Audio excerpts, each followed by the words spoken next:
Um, in Genesis 1:27, it said, the tree of knowledge, 1:27, the tree of knowledge anchored Adam in God's wisdom, will, and truth.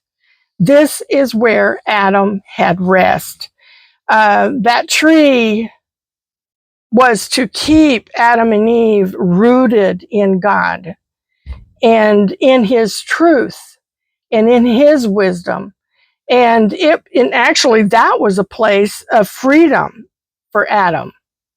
That tree being anchored in God was a place of freedom for him. Adam knew truth.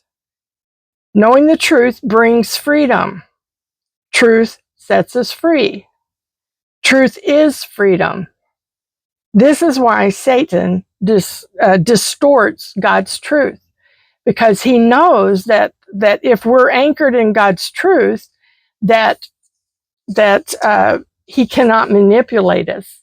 So he has to distort it in order to separate us from the truth.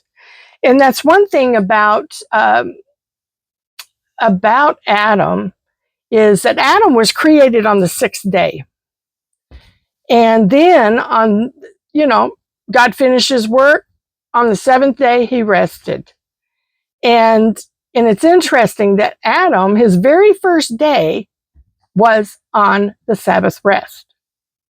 So man was made and began their life in rest because God did the work, he completed it.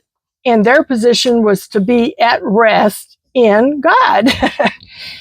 So that's still our place, but Adam and Eve, they went ahead and they ate of the fruit. They fell for the lie, and they went ahead and looked at the fruit and said, oh, this is pleasing to my eye.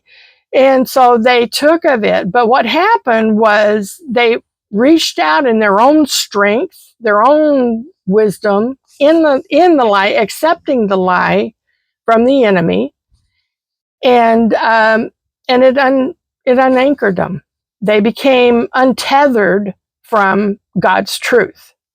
They became loosed from God's truth, and then they were launched in their own wisdom. That's what they went. That's what they had to navigate on now, was their own wisdom, and so they were untethered, unanchored,